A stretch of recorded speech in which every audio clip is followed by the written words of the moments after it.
Ya. Entonces, voy a compartir con ustedes un Power, o sea, un PowerPoint, unas diapositivas. Realmente uno diría decir diapositiva, pero ya nos acostumbramos tanto a esto del Power. Y voy a compartir entonces esta diapositiva con ustedes, siempre con el Ministerio de Bethesda, ¿verdad? Tuvimos una reunión importante, se anduvo depurando algunas cosas del Ministerio, unos planes que se están haciendo. En los países no está tan bien la cosa, he escuchado varios testimonios. Así que bueno, ¿qué tenemos preparado para hoy día? Una, vamos a hablar un poco separado de Jesucristo, nada podemos hacer. Estos son tiempos recontra difícil, recontra confundido. Si usted no tiene la cosa clara, la cosa se va a sucumbir de repente. Vamos a complicarnos la vida porque todo está muy extraño. Lo que está pasando en el mundo, todo está raro. Hay una desconfianza, una polarización tremenda. Y algunos cristianos, que yo creo que es totalmente lógico que compartan su idea, entran a poner la esperanza en soluciones humanas que realmente no están dando los resultados que se esperaban. Eh, Hace poco estuve escuchando, usted sabe, con este asunto de la pandemia, hace poco estuve escuchando, trato de equilibrar la noticia con respecto a lo que veo en la televisión y lo que veo en los noticieros más libres que están en YouTube.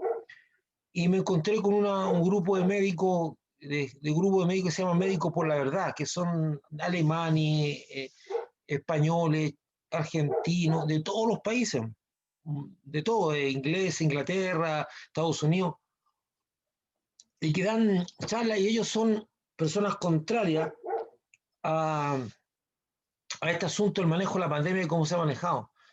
Y yo estaba escuchando a una doctora argentina, eh, de una de estas médicas forenses, y decía que el año pasado en Argentina, bueno, tendría siendo el 2019, no el año pasado, ya estamos en otro año, murieron por gripe común y corriente 36.000 personas.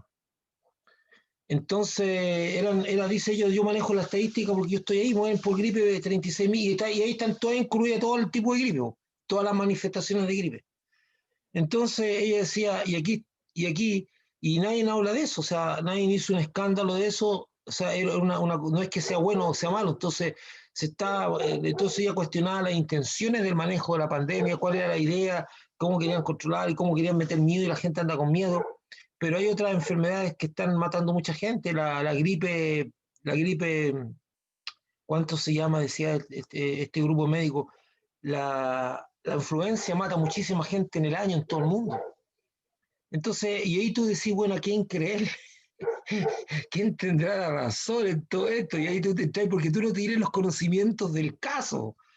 Incluso una doctora de no sé qué país decía que las vacunas contra los virus son para virus que matan, pero este virus no es que el virus en sí mismo mate, decía como el alvear, que dice que ese virus mata por sí mismo, pero dice que estos son virus decía ella, estos son virus que te empeoran una condición que tú ya tienes y que eso te mata. O sea, te perjudica porque si tú tienes una enfermedad ya persistente o una dolencia, lo que hace es empeorarte y tú te mueres de la dolencia que tienes, pues no te mueres de otra cosa. Entonces ella decía, ¿por qué vacunar a la gente contra un virus que no mata en sí mismo, sino que... y tú empezás a escuchar tanta cosa y te quedas, Dios mío. Entonces, y me acordaba de Stephen Green cuando decía, ¿habrá alguien en quien confiar? ¿Habrá alguien en quien poder...? Entonces yo le puedo decir que la palabra de Dios, una palabra de Dios que ha pasado por muchas cosas. El mundo ha pasado por muchas situaciones similares en distintas épocas y la palabra de Dios ha sobrevivido y ha permitido levantar a las civilizaciones cuando están totalmente caídas. Entonces, ahora quiero hablar sobre separados de Jesucristo, nada podemos hacer. ¿Qué les parece si leemos un poquito la palabra de Dios? Eh, Vamos a leer Juan 15, 1 al 16. Dice, yo soy, peso. ¿Qué pasa ahí? El peso un poquito. Ahora sí, vamos a partirlo de nuevo porque está dándome problema el sistema. Ahora, veamos, entonces, del Juan, vamos a leer un poquito, dice, yo soy la vid verdadera y mi padre es el labrador. Usted contexto que usted conoce bastante, ¿eh? Pero siempre tiene algo importante que sacarle. todo pámpano que en mí no lleva fruto lo quitará, y todo aquel que lleva fruto lo limpiará, para que lleve más fruto. Ya vosotros estáis limpios por la palabra que os he hablado.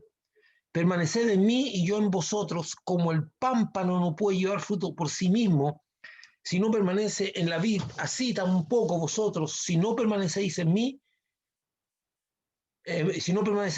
yo soy la vid, vosotros los pámpanos. El que permanece en mí y yo en él, este lleva mucho fruto, porque separados de mí, nada podéis hacer. El que en mí no permanece será echado fuera como pámpano que se secará, y lo recogen y lo echan en el fuego y arden. Y si permanecéis en mí y mis palabras permanecen en vosotros, pedid todo lo que queráis y os será hecho. En esto he glorificado a mi Padre, en que llevéis mucho fruto y seáis así mis discípulos. Como el Padre me ha amado, así también yo os he amado, permaneced en mi amor. Y si guardáis mis mandamientos, permaneceréis en mi amor, así como yo he guardado los mandamientos de mi Padre, y permanezco en su amor. Estas cosas os he hablado para que mi gozo esté en vosotros y vuestro gozo sea cumplido.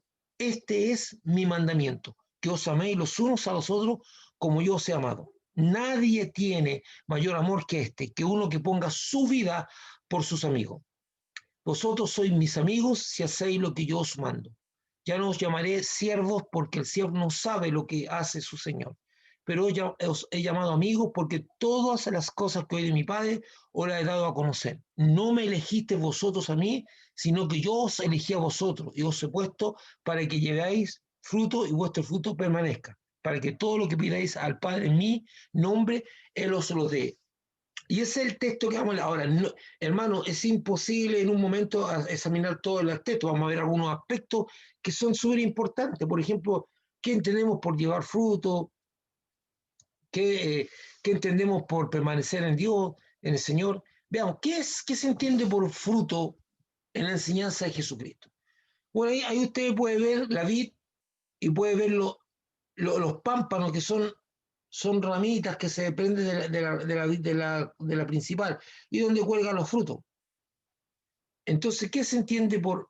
La Biblia enseña que el fruto que Dios espera de nosotros tiene una doble significancia, pero cuando estamos hablando de esto, por favor, o sea, yo voy a tomar dos aspectos del fruto. A lo mejor usted me dice, pastor, pero existen otras connotaciones de fruto. Puede ser, pero yo voy a destacar esta que creo que son importantes que usted la sepa. La Biblia se refiere a fruto, por lo menos en dos ocasiones, de una manera diferente. Por ejemplo, primero guarda relación con cambios que experimenta la vida del creyente en su santificación. O sea, que lo que es santificación no es nosotros tenemos un sistema mítico de las cosas, en la persona buenita con la aureolita. No, santificación tiene que ver en la medida en que más seamos como Dios. Sí, porque una persona puede ser correctamente, puede ser pura, pero no santa, puede ser correctamente, moralmente correcta, pero no santa. ¿Cómo puede ser eso? Pues nosotros asociamos, no sé por qué razón, asociamos las reglas morales con la santidad. Entonces usted es santo porque cumple los mandamientos morales o cumple reglas éticas, pero usted no es santo por eso. Santo es porque usted, la santidad se asemeja, y la puedo resumir en una palabra: amar lo que Dios ama y aborrecer lo que Dios aborrece.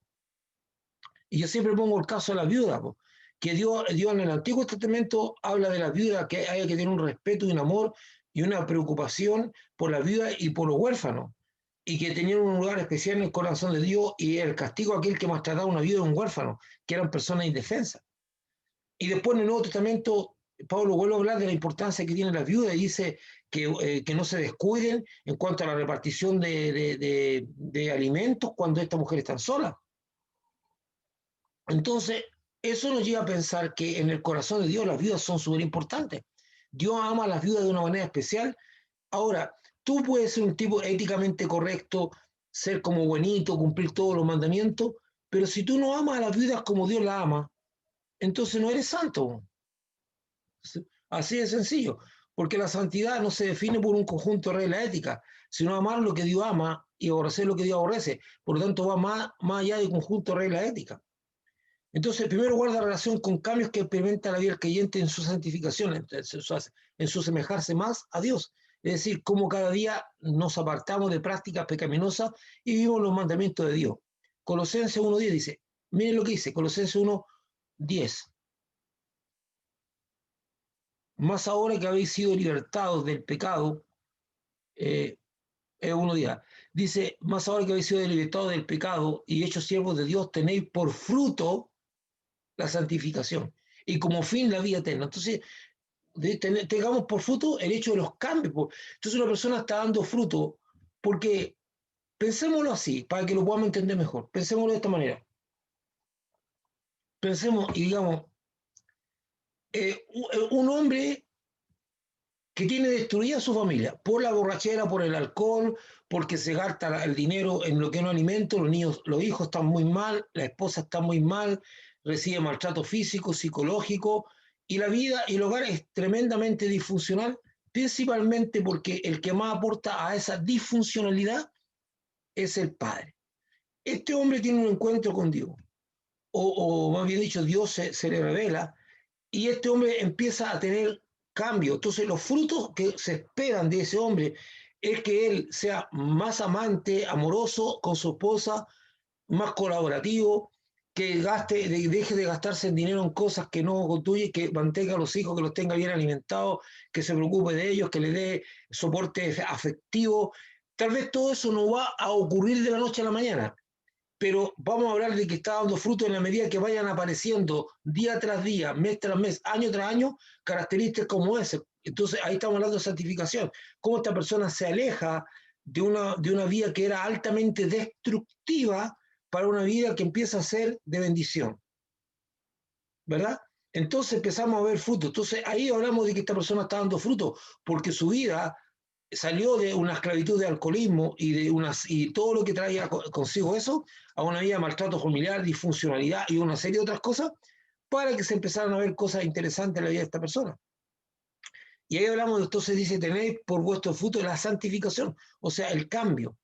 Entonces, ahora, después, ahí me faltó un texto, bueno, perdón, y el 22:5, porque 22, sí, porque también estamos en la carne, las pasiones pecaminosas que eran por ley obraban en nuestro miembro, llevando fruto de muerte, llevando fruto para muerte. Allí hablamos de fruto también con respecto a la conducta, a la forma de vivir.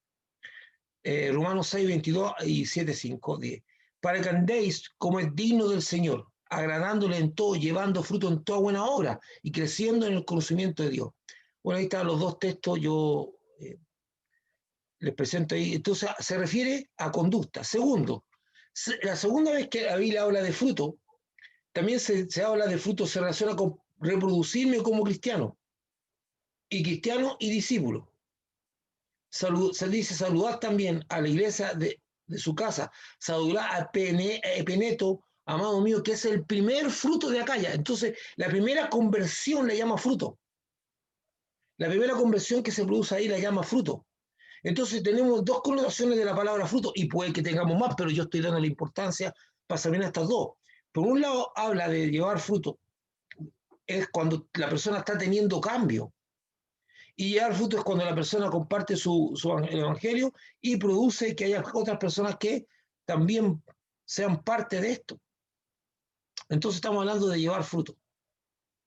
Y, y es súper importante porque dice la Biblia que el pámpano tiene que estar unido a la vid, o sea, que nuestra vida está unida a Jesucristo para que se produzcan estos dos formas de fruto.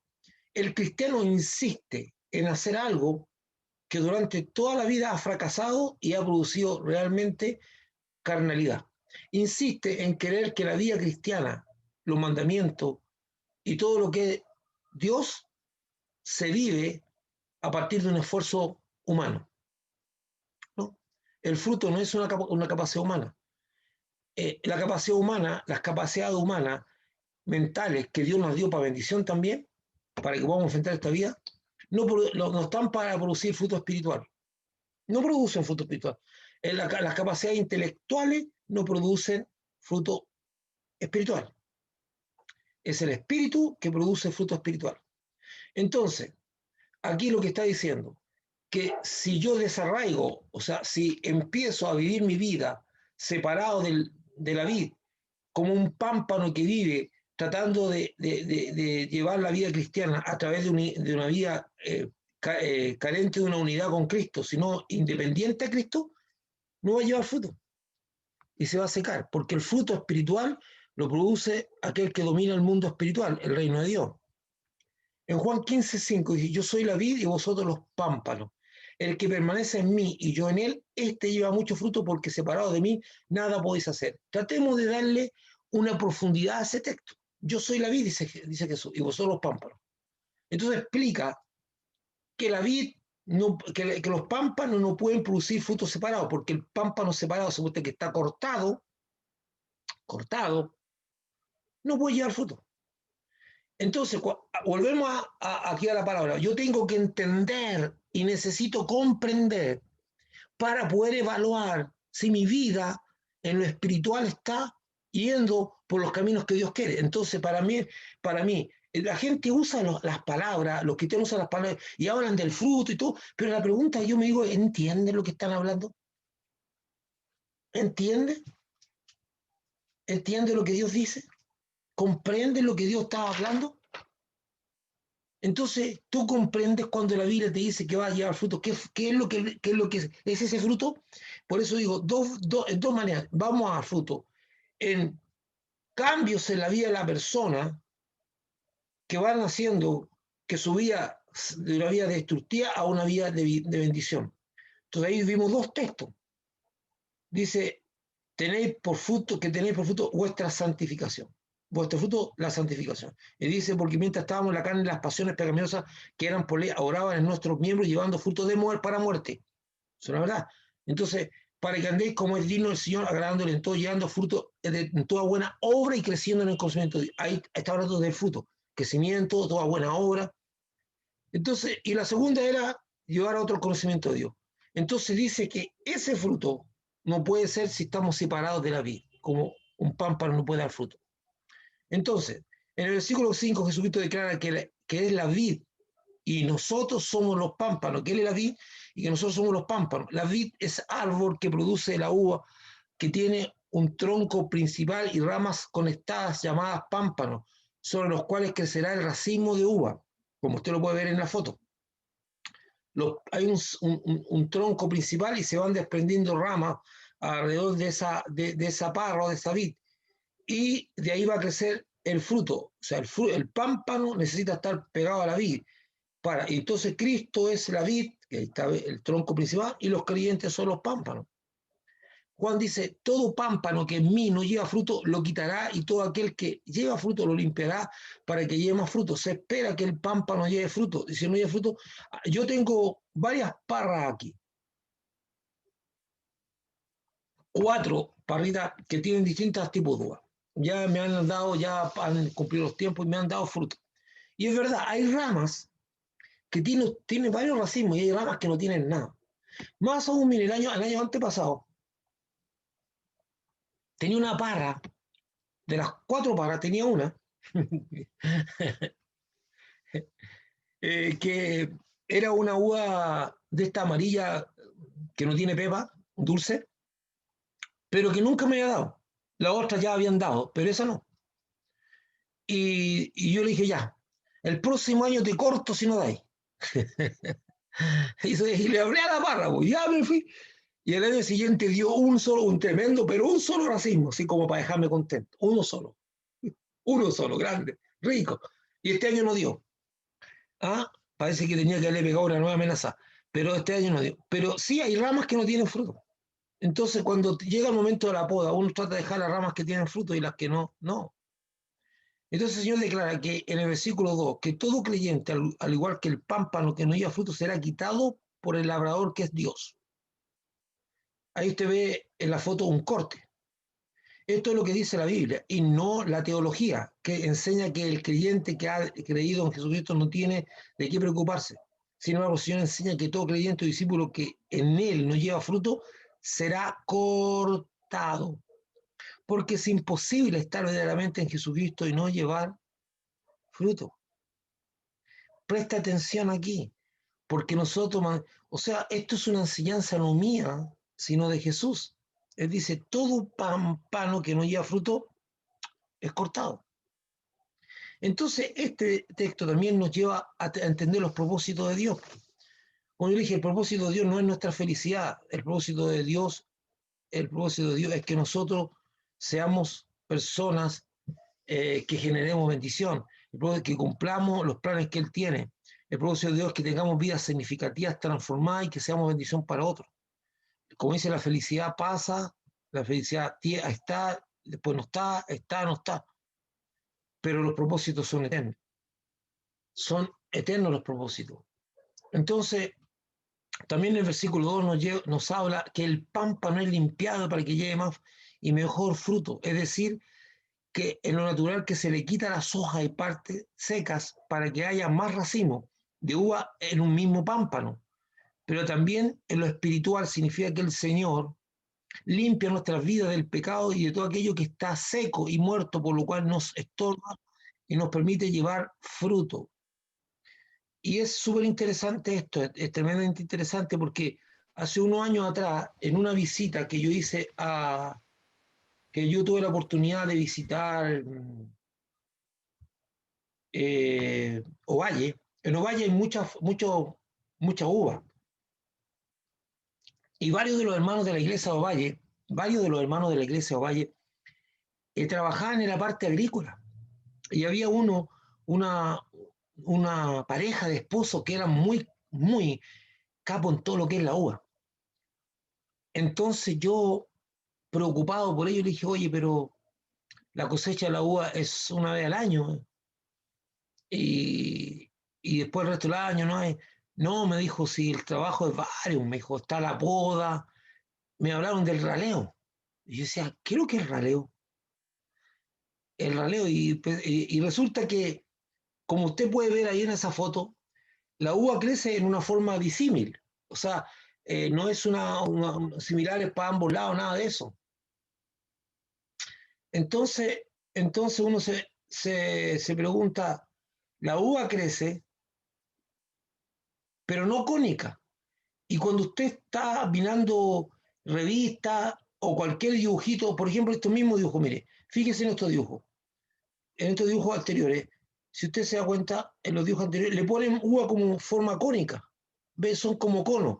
Entonces la gente piensa que la uva, no sé si hay un dibujo más arriba, no, esos son los dibujos. La uva, generalmente cuando usted le hace un dibujo de uva, le ponen dibujo forma cónica, entonces en la mentalidad de las personas.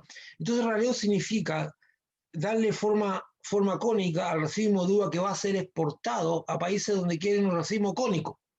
Le van sacando toda la uva y eso es parte, también está la poda, está la limpieza, porque si usted le saca todas aquellas hojas que están secas, todas aquellas hojas que no sirven, usted puede lograr que se fortalezca la uva. Entonces hay un proceso. Entonces el Señor dice, para mejorar el tipo de fruto, le vamos a dar fuerza a la uva y le vamos a quitar fuerza. Escuche esto, le vamos a quitar elementos que le privan fuerza a la savia que va a la uva. Porque si parte de la savia se desvía para otro lado, por supuesto que no va a favorecer a la uva. Entonces dice el Señor que Él va a limpiar. Por eso es interesante, dice el Señor, mire, dice, todo pámpano que mí lo quitará, y todo aquel que lleva fruto lo limpiará para que lleve más fruto. O sea, la idea de la limpieza es que lleve más fruto. Y sacándole las ramitas que están muertas, las cosas que no sirven. El versículo 3 dice, ya vosotros estáis limpios por la palabra que os he hablado. La limpieza de nuestras vidas se produce a través de la enseñanza de Jesucristo, que nos limpió de la contaminación religiosa y de la sociedad de creencias y costumbres pecaminosas. La limpieza no es solamente moral, sino que también es espiritual. Hay algunas veces, hay pecados que son de la carne y que son obras de la carne, pero nosotros no consideramos que hay ciertas creencias que son sociedad para nuestra vida, costumbres religiosas, contaminación religiosa, creencias que tenemos que son contaminación, que nos privan de ser de bendición. Ser de bendición. Hay gente que está contaminada mentalmente con el racismo aún en la iglesia, gente que está contaminada con el racismo, con el clasismo, está gente que está contaminada con filosofías completamente humanistas que niegan a Dios y la verdad del hombre. Entonces hay contaminaciones no solamente de carne, de obras de la carne, sino también de cosas que Dios tiene que limpiar nuestra mente. Y es interesante, yo quiero detenerme un poquito aquí para decirles que una cosa re simple, decirles que hay momentos en que Jesús se refiere en el capítulo 4 de Lucas, cuando habla de la unción de él, cuando dice el Espíritu del Señor está sobre mí por cuanto me ha limpiado, y dice proclamar libertad a los cautivos y poner en libertad a los oprimidos. Yo le dice proclamar libertad a los cautivos. ¿Y que proclamar? Porque la palabra proclamación tiene que decir con algo que se dice, algo que se enseña, algo que se expresa. Eso es lo que tiene que ver con proclamación. Entonces hay momentos que hay personas que están atadas a mentiras en su mente de cosas que les dijeron, cosas que le enseñaron y que las creen. Y que tienen que ver con cuestiones de carácter religioso, carácter filosófico o de alguna manera, ¿verdad? Que la hacen sentirse inferiores, que la hacen, no sé, puede ser cualquier tipo de mentira. Entonces hay momentos en que el Señor tiene que limpiar nuestra vida de ciertas mentiras y que muchas veces ni tenemos idea. Súper importante esto. Algunas veces ni siquiera tenemos idea de que esas mentiras están operando. Algunas veces estamos con un convencimiento que todo lo que creemos es bueno, que todo lo que pensamos es correcto, que todo lo que vemos está bien, pero no siempre eso es así. Entonces ¿qué es lo que ocurre? Que Dios tiene que de alguna manera limpiarnos a nosotros de todo eso que está en nuestra mente. Entonces, el cristiano ha sido, no sé cómo decirlo, a ver, el cristiano ha sido como manipulado por Satanás para creer que la única limpieza que tiene que hacer Dios en la vida del creyente, la única es una cuestión que tiene que ver con cuestiones morales, conductas pecaminosas, mentiras, que eso tiene que ver con los 10 mandamientos, que es, no sé, prostitución, alcoholismo, con, no sé si se puede decir que con ciertas cuestiones que tienen que ver con el orden sexual, de ser una persona que engaña, pero eso es una parte de las cosas que tiene que hacer Dios. Pero hay otras cosas que son súper graves, como por ejemplo un sistema de creencias que me impide, porque si están batallando ideas en mi corazón, las cosas que Dios me enseña del futuro, de la muerte, por ejemplo, si en mi vida se sembró la incredulidad total de que yo soy una persona que, soy una persona que nunca, que no voy que cuando me muera yo no voy a resucitar, y por lo tanto, y que no existe Dios, o que no existe el diablo, o que no, si esas mentiras operan en mi mente, lo más probable es que yo, mi vida, gaste mucha energía en función de eso, y no produzca el fruto que Dios quiere, ¿verdad? Si yo no, si yo no tuviera el conocimiento que dice la Biblia, que dice el Señor, que por de tal manera Dios amó al mundo, que dio a su Hijo amado, y que Dios ama a las personas, y yo no entro en esa dinámica de amar a las personas, para mí las personas van a ser despreciables, por lo tanto yo no voy a producir fruto en nadie. O sea, ¿por qué le estoy diciendo esto?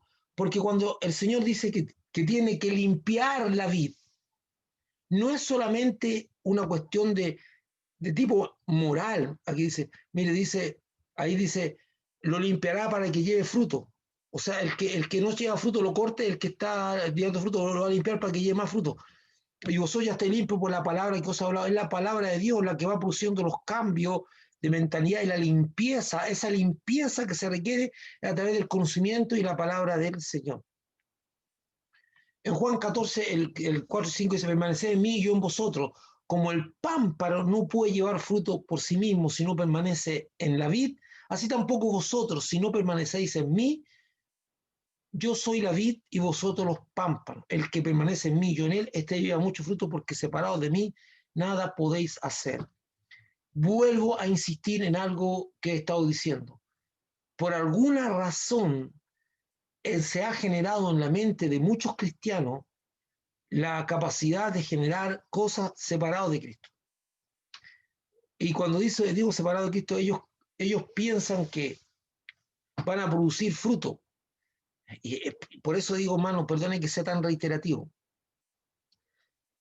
Si yo le abro a usted de fruto, usted va a pensar manzanas, peras, durazno, plátano, todos los frutos. Entonces, cuando yo le digo a usted llevar fruto, hay personas en el pueblo cristiano que piensan que llevar fruto tiene que ver con solamente evangelizar y otro. Entonces necesitamos comprender qué dice la Biblia de qué es lo que espera Dios de nosotros cuando habla de llevar fruto. Y por eso yo tomé esos textos que decían que el fruto de la santificación, el cambio permanente, y le puse el ejemplo del hombre borrachito que golpea a su esposa, que tiene una vida disfuncional con sus hijos y que se convierte y usted espera que lleve fruto. ¿Y qué fruto se espera? No sé, pues empieza a tener un trato diferente con su esposa, empieza no a gastar el dinero en alcohol, sino en comida para sus hijos empiezan a estar más alimentados, empieza a cumplir un rol, un papel de sostenedor de la familia, no solo en lo económico, sino en lo emocional. Entonces nosotros empezamos a ver cambios visibles, y ahí hablamos que el hombre está llevando fruto, él está obteniendo fruto. Entonces, la Biblia dice, interesante, por eso es súper importante, tomemos el caso de este hombre. Entonces él empieza a llevar fruto y el Señor a través de su palabra lo va a limpiar más, porque a lo mejor en un momento él fue educado en una conducta que para él considera que el maltrato a sus hijos y a su esposa es como normal, el cachetear o el someter. Entonces viene el Señor y le dice, no, esto no es así como tú crees, y lo limpia, entonces aumenta su fruto. Su fruto crece porque le sacó esas cosas que están envenenando su mente, esas creencias que a lo mejor la acumula de mucho tiempo atrás, ¿verdad? Y una serie de cosas que le permiten. Entonces Dios va limpiando su ser de todas esas cosas para que aumente su fruto. Y ahí empieza lo importante. Definitivamente usted no puede tener cambios por usted mismo, por sus pensamientos, por lo que usted dice, no, yo voy a cambiar, yo acepto, no dice separado de mí, nada podéis hacer. O sea, yo soy la vid, vosotros los pámpanos. Y la vid separada, el pámpano separado de la vid, se seca y no sirve, y no lleva fruto. Mire, y esto lo he visto tanto en las parritas mías, algunas veces, pucha, y me ha dado una pena tremenda.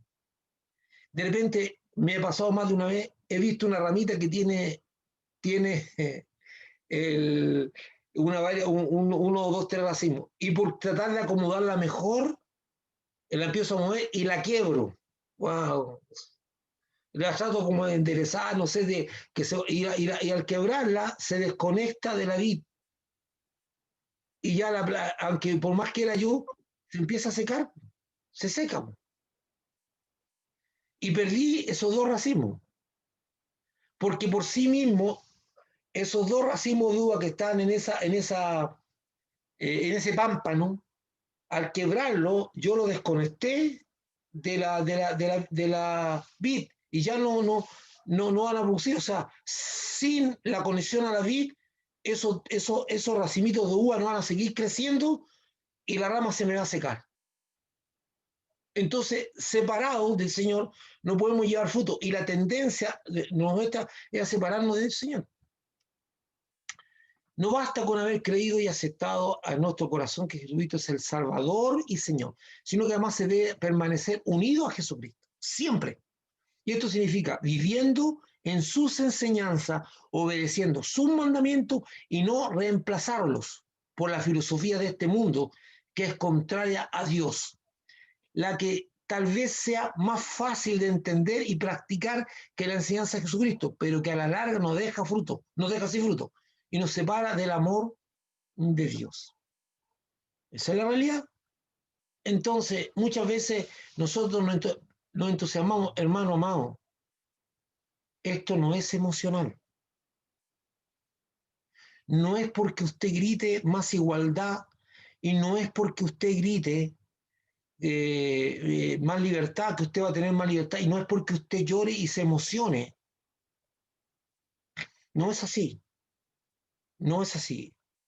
Las cosas no se obtienen porque yo tengo una fuerte, entonces muchos cristianos se impactan con discursos igualitarios y todo eso. Mire, una realidad visible y palpable. Han pasado bastantes años en que se hicieron leyes fuertísimas que condenan duramente las personas que cometen homicidios contra una mujer o femicidio.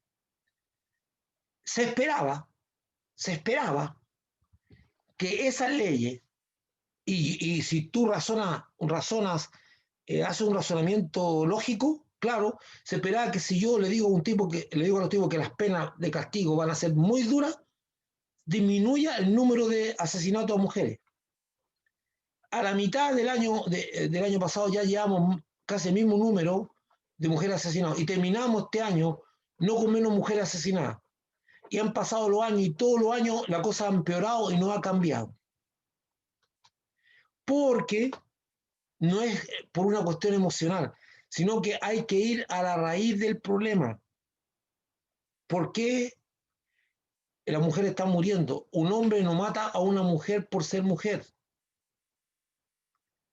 Si que un caso ocurriera eso, probablemente sea uno entre 1.000.000. El hombre generalmente ocurre eso porque tiene un problema mental de celo, porque es un borracho. Yo me acuerdo del testimonio del pastor que era de Secarval, Fonsea.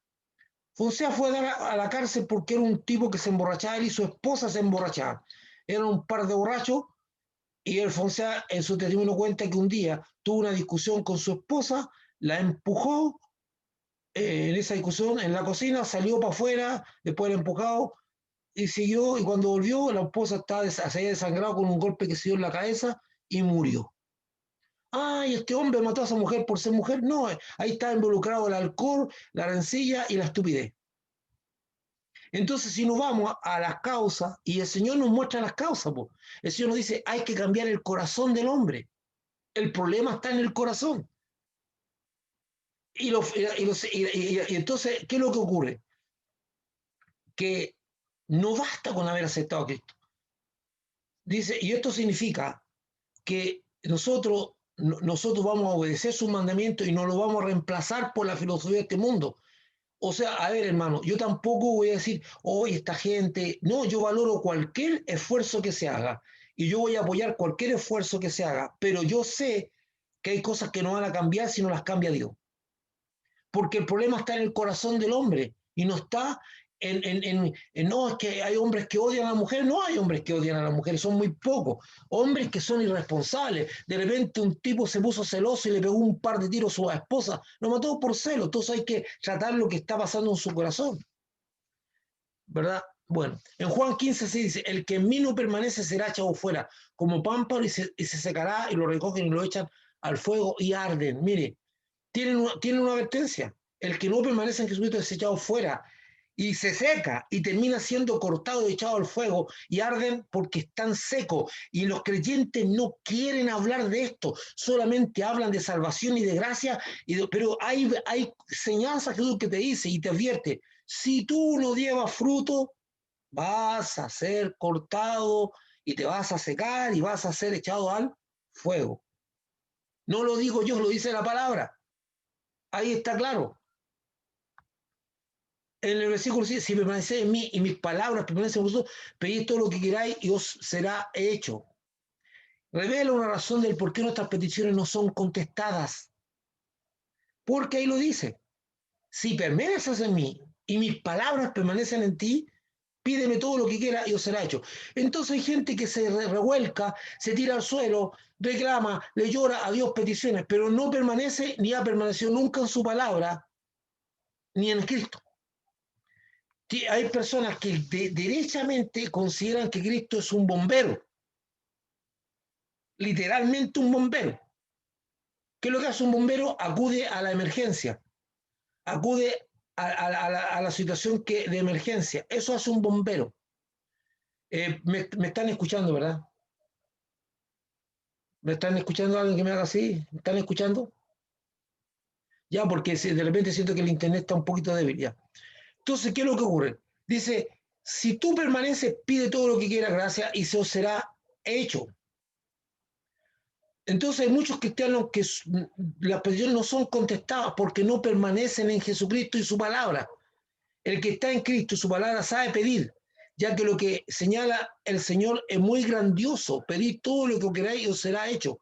No dice que pidamos en la voluntad de Dios, sino que lo que queramos. Por eso es necesario antes permanecer en Jesucristo y su palabra para pedir bien, para pedir correctamente. Porque el que permanece en Cristo sabe para dónde tiene que pedir, sabe qué tiene que pedir y cómo pedir.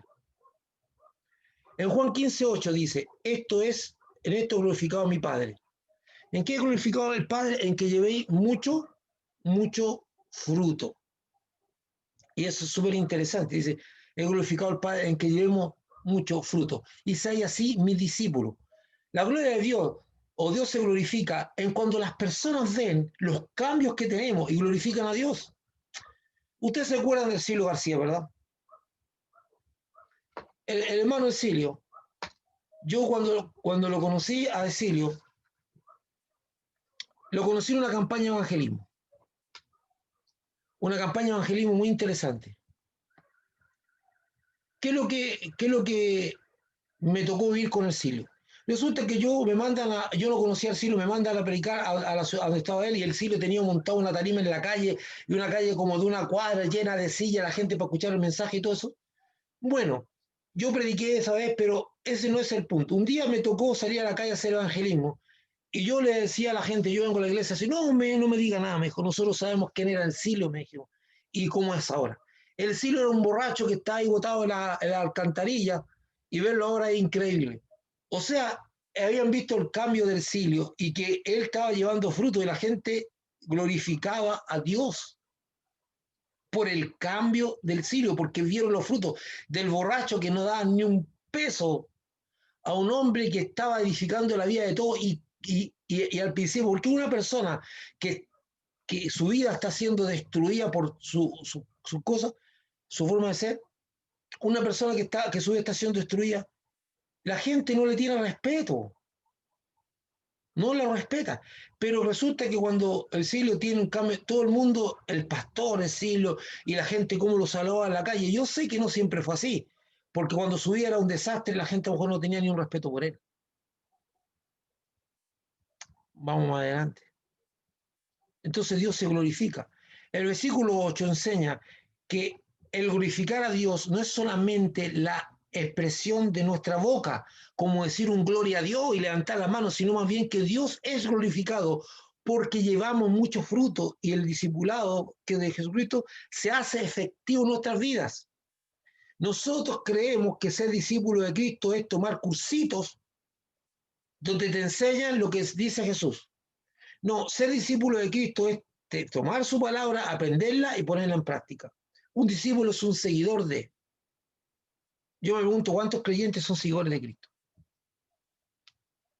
¿Cuántos lo siguen? Me doy a entender, ¿verdad? Entonces, esta es la forma más simple y efectiva de glorificar a Dios. Y es la que más Él desea. Llevando más fruto y siendo verdaderos discípulos de Jesucristo. ¿Por qué? Porque la gente se pregunta. Y eso es importante porque la gente se pregunta y dirá, si Dios hizo esto por esta persona, ¿lo puede hacer conmigo? Y genera esperanza y genera expectativa. Si guardáis mis mandamientos, permanecéis en mi amor, estamos en el versículo 10. Así como yo he guardado los mandamientos de mi Padre y permanezco en su amor. Wow, no alcanzo para todo, para tanto, pero yo voy viendo. El versículo 10 muestra que nosotros permanecemos amando a Dios, no en base de emociones, por favor. No son, que son muy normales, por cierto, las emociones son normales, somos seres emocionales, vivimos, pero no es la emoción la que rige nuestra relación con Dios.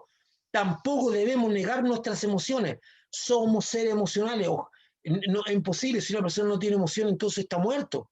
Nosotros sentimos ira, sentimos alegría, sentimos miedo, sentimos atracción, sentimos todas las emociones que podemos sentir. Las emociones nos las dio Dios y son buenas. Las emociones no son malas. Dios también es un Dios emocional. Dice que Dios se ira, que le da ira, Dios salta. Dios es un Dios emocional. Las emociones no son malas. No es el problema las emociones, es vivir por emociones. Porque las emociones son cambiantes y la palabra de Dios permanece para siempre. Las emociones no son malas. Entonces dice, el versículo demuestra que nosotros permanecemos amando a Dios no en base de emociones, que son muy normales, por cierto, sino por el hecho tan práctico de guardar los mandamientos de nuestro Señor Jesucristo. Jesús dice que él mismo permanece en el amor de su Padre guardando sus mandamientos. Y la persona que vive por emociones, cuando deja de sentir lo que siente, deja de ir a la iglesia, deja de congregarse, porque ya no siente lo que sentía antes. Y deja de hacerlo. No lo hace por convicciones y por una necesidad. En Juan 15:6 dice, no me elegisteis a vosotros a mí, sino que yo os elegí a vosotros y os he puesto para que vayáis y llevéis fruto. Y vuestro fruto permanezca para que todo lo que pidierais al Padre en mi nombre, Él os lo dé. Vuelvo a insistir con eso. El Señor Jesucristo nos revela que fue Él quien nos eligió a nosotros y no nosotros a Él. Súper importante.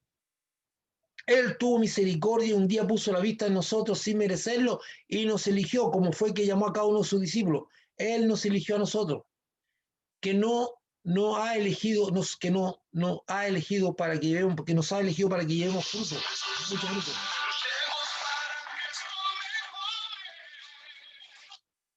Perdón, para que llevemos mucho fruto. La vida de un cristiano que no lleva fruto es muy desgraciada, porque van contra la naturaleza del ser cristiano. Hijos de Dios nacidos de nuevo, a la vez es desgraciada porque no cumple el propósito por el cual fuimos elegidos. Entonces, la vida de un cristiano que lleva fruto es muy desgraciada, porque va contra la naturaleza de ser cristiano. ¿De qué depende que llevemos fruto? Depende de permanecer en Jesucristo. Separados de Jesucristo, nada podemos hacer. Mi querido hermano, hemos llegado al final de hecho yo lo voy a subir a la red. No sé si hay alguna pregunta, espero en el Señor que esto haya sido una bendición o que esté siendo una bendición para usted. No me di cuenta, espero que de repente sentía que estaba medio cortando.